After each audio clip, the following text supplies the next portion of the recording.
Hello my fellow book addicts, Megan here, and time for another book review.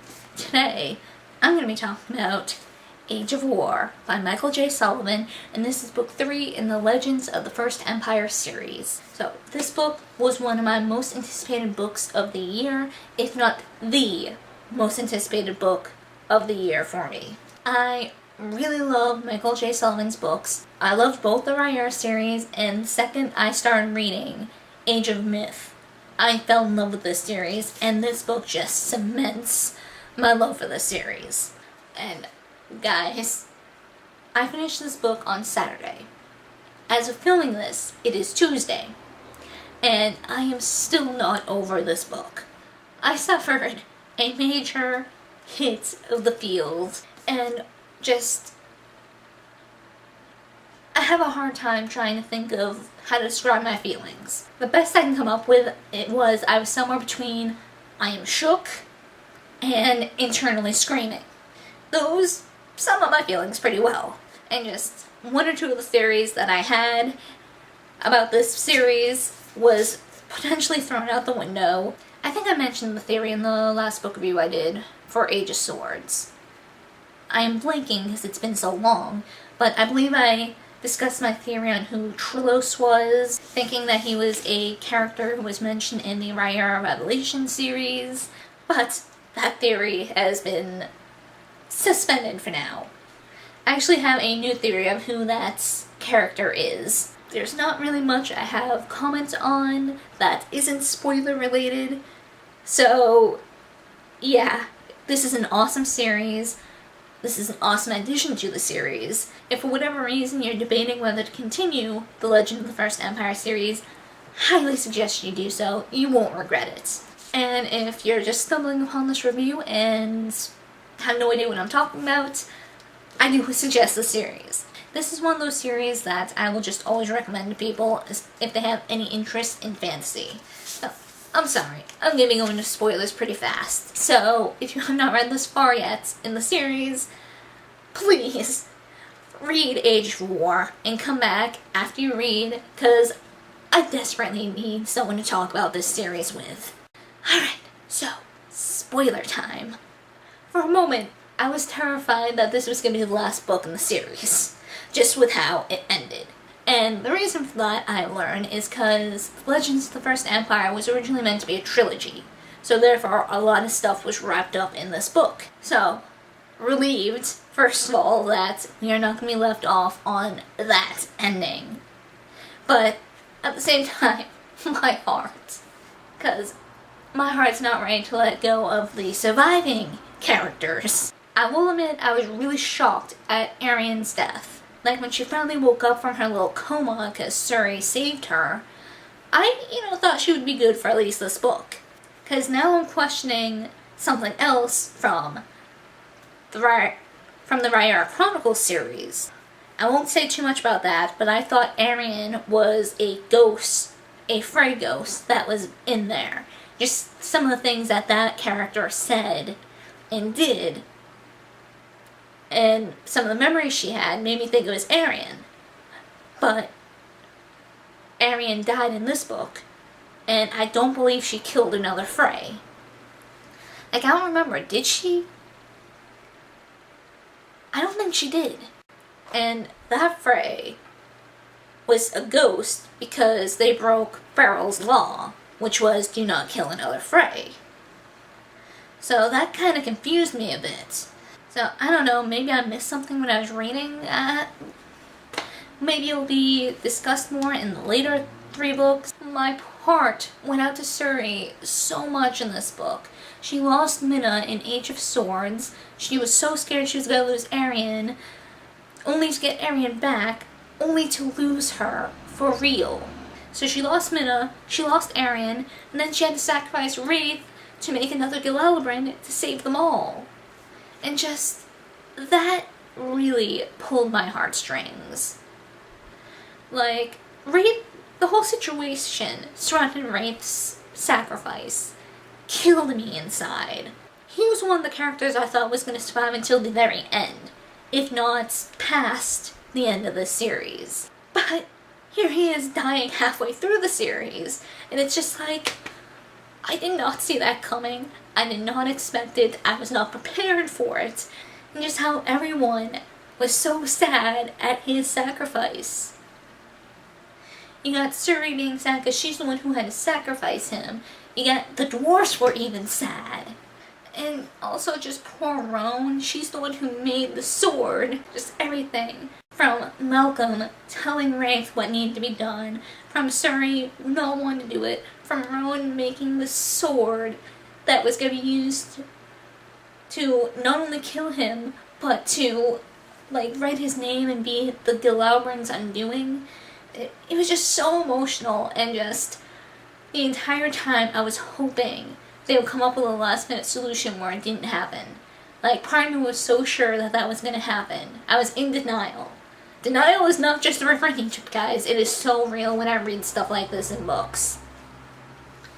Especially when it involves characters that I really, really like. And just when the Gilaubrand went to go save Persephone and the others. The moment it became real that Wraith was dead, I just died inside. I was a mess. I was a total mess. And in the moment Persephone realized what happened, made me even a worse mess. And the fact that Wraith and Persephone really, distanced themselves from each other throughout this whole book, and how Wraith really wanted to talk to her, but he kept getting turned away, and just how far they grew apart, and just their whole situation just made his sacrifice even more painful. I didn't even want to have your topics now, for real.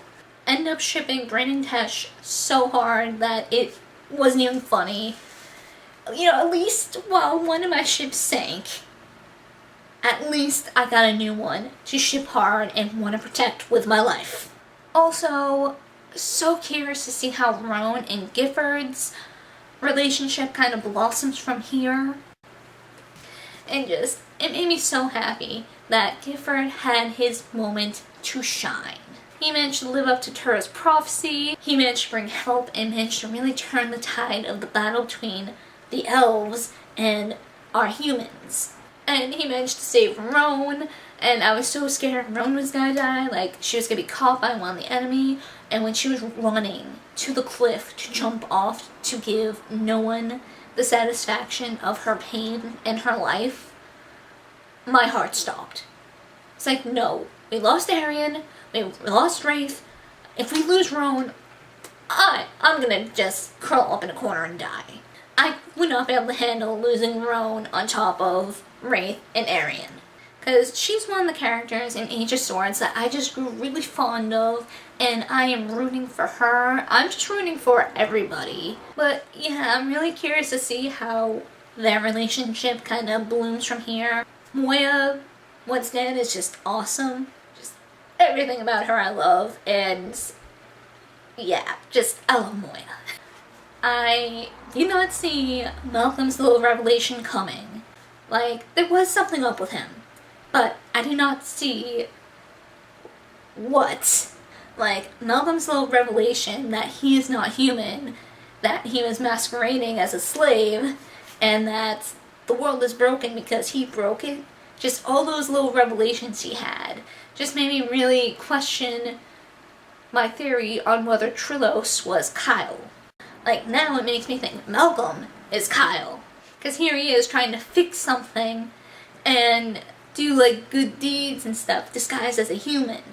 And it's just oh my god, did I get these mixed up? And if Malcolm is Kyle, then who is Trillos? Is Trillos the Ancient One? Is the Ancient One and Kyle one and the same? It's just it just threw my whole theory off. I'm not sure how I feel about that, because it's cool, I was wrong, I'm kept on my toes, it's really making me think. And then another part of me is, damn, I hate being wrong. So, kind of that little mixed bag of emotions there. Maybe Malcolm isn't Kyle either, and Kyle just isn't a thought in this series. No relation whatsoever. And speaking of Malcolm, it's gonna be interesting to see what part he further plays in this war between the runes and the fray. Like, is he gonna stick around with everybody now that they know that he is not who he has been portraying himself to be? Is he gonna be as welcomed as he was in the past? And how is Persephone gonna take this? Once she kind of gets over her grief a bit, is she gonna hate Malcolm because he knew that this is what was gonna happen? Or is she gonna be understanding and realize there was no really other way to go about it? Like, oh, poor Persephone. I read the two Rhaenyra series, and in mythology in those series, Persephone marries Nifron. But, as with quite a few other things, history in the future books got things wrong. Because 3,000 years is a long time, and there are miscommunications, mistranslations, or just things purposely being written down wrong. So part of me was thinking, like, her marrying Nifron was one of those errors or changes, and just it pained me knowing that, yeah, that's not the case. Another thing that I wasn't expecting is Nifron purposely making this war happen. You know, in Age of Myth, it's revealed that some Frey were given the orders from the Fane to slaughter human villages. And just realizing that order was not a thing. That was not an order at all. And that Nifron and his little ragtag team of merry folk started murdering runes on their way to Dalren. So Nifron purposely starting this war so he can become like king, emperor, Fane, whatever word you want to use. It was just, holy crap! Genius. Genius of him, but horrifying. And the fact that Tesh knows about this and has been sitting on this because he wants to be the one to kill them. He wants the satisfaction of butchering these Frey for revenge. These guys wiped out his whole clan, and now that Wraith is gone, he is the last of his clan. And really, Wraith's death can be blamed on Nifron and his guys as well, because if this war didn't start, he wouldn't have to sacrifice himself. And it just made me so happy when he got his revenge on Sebek, and I'm going to be interested to see if he continues this and how he continues about his goal in the next books. And if he's going to tell anyone. Like, I wonder how Moya is going to feel. Because she is with one of the Frey. I wonder how she's going to feel if she finds out about this. Because, frankly, part of me can see her turning on him and putting an arrow through his head or his heart. I just have so many feelings about this book. Like, it's paining me realizing I have to wait another year for the next book. So I'm getting to the point where I'm just staring at my camera and saying, oh my god. Like, I'm going to be editing that out, but I've probably done that about 5 times now without really saying anything else. So I'm going to stop myself here. For anyone out there who has read Age of War yet and is watching this, what do you think? What are some things you saw coming? What were you shocked at? What surprised you? How did you feel about that? Let's get a discussion going. Let's gush together. Let's mourn together. So yeah, that is it for this book review, and I hope to see you guys next time.